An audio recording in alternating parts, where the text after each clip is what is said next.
In today's video, I'm going to teach you how to remove markers in DaVinci Resolve. If you've added markers to your timeline and you want to clean things up, remove a mistake, or simply get rid of a marker you no longer need, the process is very quick and easy.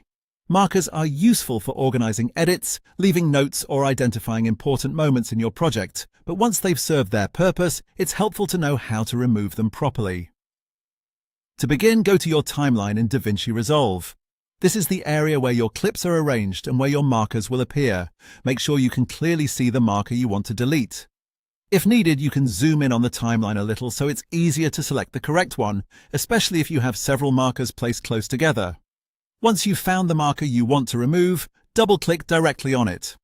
This will open the Marker Settings or Marker Information window, where you can view details related to that specific marker.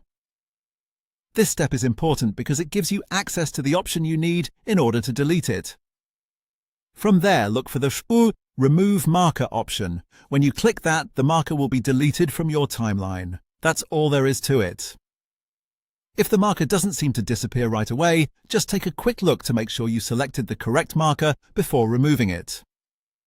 This can be especially helpful when working on a busy timeline with multiple markers in different positions. Also, make sure you are double-clicking the marker itself and not the clip underneath it, since that can open a different panel depending on where you click.